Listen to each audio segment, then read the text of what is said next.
Friends, ఇది పందికొక్కు చూస్తున్నారా? ఇక్కడ నేను నిలబడ్డా. అయితే ఇక్కడ మేము కొంత ఫుడ్ పడేసినాము. ఈ డస్ట్బిన్ కొంచెం దూరం ఉందన్నట్టు. దాని గురించి ఎట్లా వస్తుంది చూడండి. వచ్చేస్తుంది.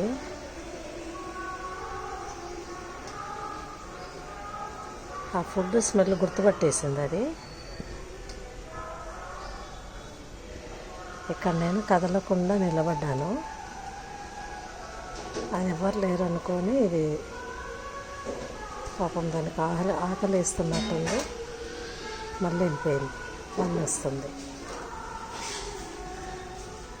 ప్రతి మనిషి అంతే కదా, ఆహార అన్వేషణలో మరి ఎంతో ప్రయాసపడుతుంటారు. ఇక్కడ వచ్చింది. ఇక్కడ రోల్ ఉంది. అక్కడ నుండి ఇక్కడ రానికే చాలా ట్రై చేస్తుంది. అక్కడేమో ఫుడ్ పార్టికల్స్ పడిపోయినాయి.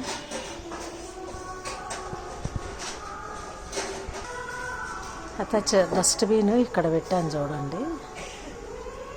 అది ఎలా ఫుడ్ గురించి వెళ్తుందో చూడండి. అంటే జనరల్గా మన ఇళ్ళల్లో డస్ట్బిన్స్ పక్కనే పెట్టుకుంటాం కదా. సో అవి ఆహార అన్వేషణలో అవి చాలా ప్రయత్నం చేస్తాయి తినడానికి.